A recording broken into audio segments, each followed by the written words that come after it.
The problem with doing a masterpiece within your TV series is that you got to follow it with another episode, and that's not an easy thing to do. So, this first season of the Fourth Doctor ends with the return of another old adversary, the Cybermen, and revenge of the Cybermen. Now, a lot of things about the Cybermen and Doctor Who overall is some things get established in previous episodes about certain conflicts and wars that these people, like the Daleks and whatnot. In the Cybermen, there's reference to the Cyber War, where they went all out and were ultimately defeated. And this gets referenced from time to time, but it seems to be different times. I mean, most recently in current Doctor Who, if we can still count it as Doctor Who, they had yet another ultimate cyber war that they lost, but didn't really matter since most of the humans were dead as well. I don't know who they were going to assimilate if they kill off all the humans. Yeah, it was a dumb show. This is a masterpiece compared to that, But so there's a lot of holes if you're to maintain a canon for Doctor Who. This happens, and it's a bit disorganized here and there, and you see this. Another thing which I kept forgetting this was, you've got now as established symbol of Gallifrey and the Time Lords or Rassilon or what have you, is that little symbol that looks like the symbol for infinity and all that. It was just a number 8. Well, it appears here as a symbol for the people of Voga, who play a pivotal part in this story for the revenge of the Cybermen. In fact, that's who the Cybermen want revenge on. So I don't know when that came about. I mean, I think that wasn't that first used in the Paul McGann TV movie as a symbol. It's more of a Time Lord symbol, and it just sort of, hey, it looks cool. And it's more, what's that got to do with the planet of gold? Let's just say it's a time, a symbol of infinity and whatnot. It makes more sense to be something the Time Lords would do. But I don't know. Maybe somebody in the comment, Dead Slash, you might be able to answer that one. He's a regular listener who gives me information, so his knowledge and his library of knowledge on Doctor Who is far superior to my own. But anyway, so the time ring was, how they were to return to the TARDIS. That's how the Time Lords left them, and they were able to do that. So we joined the show. They're floating in space with the ring, and they returned to the space station, Nova, I believe. And but now, but the time placement is different. It's thousands of years before that happened. So I was thinking, good Lord, it's 1,000-year-old space. It says, oh, that's right. They overslept in their the cryogenic chambers from the Ark in Space detail. So now they've traveled to a time when it was in regular use, and whatever the solar flare incident has yet to have happened. And so it's a station that's in use, and it's used as a beacon to warn space traffic about this new asteroid or planetoid, if you will, that's appeared in orbit of Jupiter. And this turns out to be Voga, the planet of gold, which is basically just, it's a rock in space, but there's a whole civilization living inside the rock, and it's just overflowing with gold. So that's, its value and whatnot. But for whatever reason, I don't know quite, I guess because apparently the station Nova didn't know this, didn't know who these people were. What happened to Voga? I guess maybe they disappeared at the end of the Cyber War. I don't know. But there's a bit of lot. Not everybody knows who they are and whatnot. But anyway, Dr. Sarah and Harry arrive on the station. He has to explain to them, well, we got to wait for the TARDIS to appear. It's coming to us. And then, they walk in on yet another massacre. There's just dead people all over. And that's kind of the creepiness opening of it. And they're making good use of this set. It says, look, we built this set for the Ark in Space. Let's make some use of it. And they actually did some new panels in it and stuff to make it look, this is a different era and all that. So they're good at that and stuff. And so they managed to make use of it for another adventure here. And so you have that, and then you have the location shots, and of course some set they did the planet of Voga, but a lot of it was shot in these actual caves that they did for the show. So you can see some cost-saving maneuvers here and making clever use of they've got to return to that space station anyway, and so it works within the narrative of these different adventures they've had, and yet it is not so much expense, and it works. Though to me, this is the weakest of this first season of shows, and a lot of it is some of the problems with the Cybermen that came forward. Some of the better ideas was in the early Troughton days when actually Polly came up. People forget that. They keep making fun of her as if this is the evidence of the old misogyny of past Doctor Who, where she's told to put a kettle on. Yeah, but she's the one who came up with the weapon that kills the Cybermen. Everyone just forgets that. It was not gold. She came up with the toxics within cleaning solutions and whatnot. They could use it in their respirator. That's actually a better way to attack their respiratory system within their suits and whatnot. Here, the gold does that, but it's kind of like anything could do it. It had to be specifically gold, like it's kryptonite for Superman, but gold is kryptonite to Cybermen, and I don't know. So there's this whole planet that had tons of gold, and that's how they lost the war.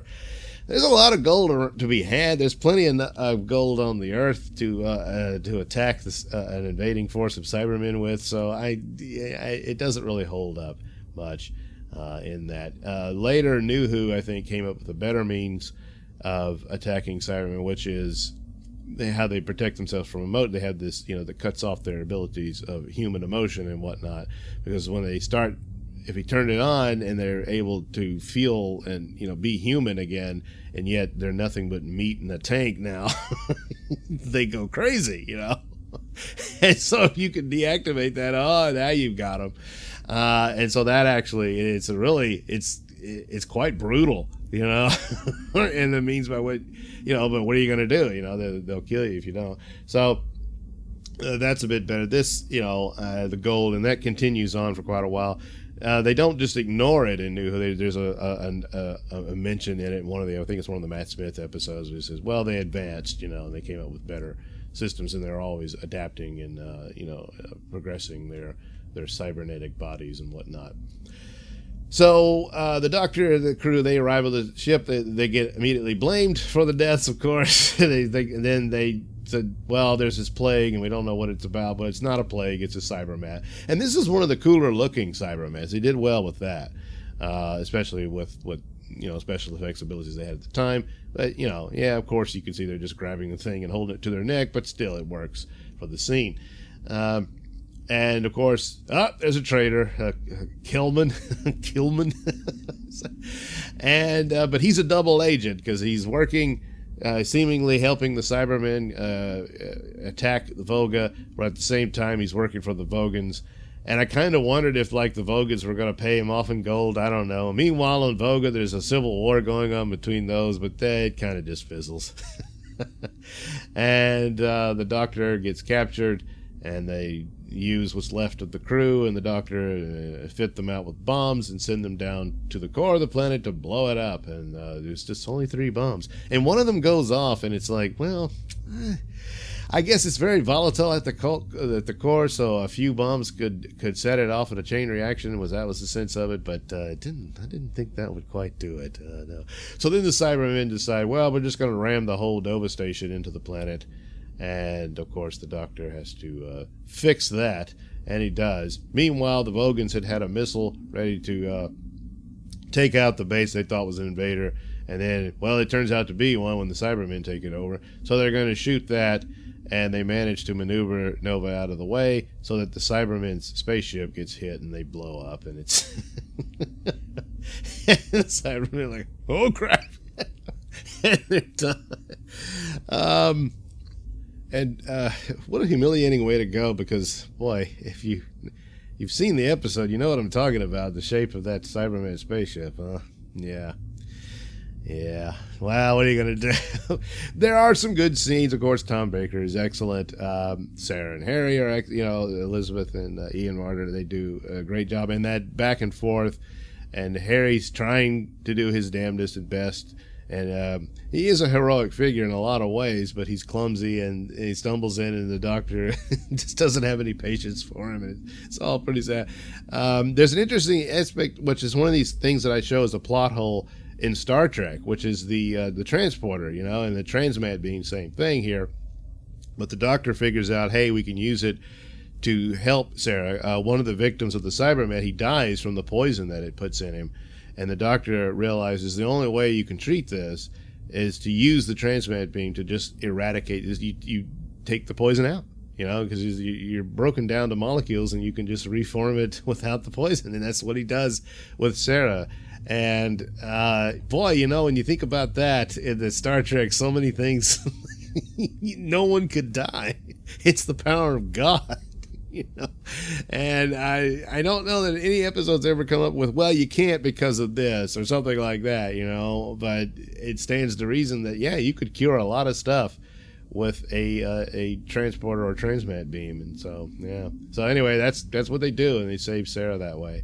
So it's an interesting thing. Of course, there's the discussion between the doctor and the cyber leader, and they reuse that footage later on in Earthshock, and it's good. There's a series of statements of their confrontations with the different versions of the Doctor, and he's absolutely right. You're just a bunch of pathetic tin soldiers in your really embarrassingly shaped spaceship. and when he says the emotion nullifier, there's still some emotion there. It's like with Spock, it's there, and the cyber leader really does not like the Doctor. And he has to go up against this guy in this ridiculous outfit. That always plays well with Doctor Who, and that's kind of the idea. And a lot of these villains, it's kind of like Columbo, they underestimate him because he looks so silly. But it's that's a mistake, and they make the mistake every time. But there's a couple of scenes where the cyber leader gets the better of the Doctor, and he grabs him, and he's obviously has more superior strength than the Doctor does, and he's pushing him to the ground, but it's like he's kind of like giving him a neck massage at one point. The Doctor says, hey, all right, it's getting creepy. But yeah, what are you gonna do? But for all intents, they made good uses of sets. The makeup job for the Vogons is pretty good for the time, and I think that worked out well. Their story's a bit weak. I'm not quite, it's not fully realized, and maybe it would have been better if it had a few more episodes than just 4. I don't know. But the overall premise, I think, is a bit faulty. But the performances are good. The production's good. And it's, like I said, compared to some other Doctor Who versions, this is pretty damn top-notch stuff. So, and of course, it had to follow Genesis of the Daleks, which is very difficult. Maybe Genesis should have been the last episode, but what are you going to do? So an excellent first turnout for this unforgettable and probably the best Doctor ever, in my opinion. Sorry, that's the way it is. I think Tom Baker came in and took over that role, and it was never the same since, and it will continue to cast a long shadow over it, provided that it survives much longer, which I'm dubious of, which is very sad to say. But Revenge of the Cybermen, they didn't quite get their revenge. They tried, but boy, the Cybermen, it just couldn't shoot straight, It was interesting, the little things in their heads as their weapons. They later just go back to carrying guns, which I guess is better, but, it was cool. All right. Thanks for watching and listening. Why not like and subscribe, and check out that link description below. That'll take you to my mini stores that have plenty of goodies for you. Most notably, my comic book Night Night over at IndiePlanet.com. And you can catch my podcast, Mr Nailsin Show, over at RadioMisfits.com. And yes, you can also watch my videos over on BitChute.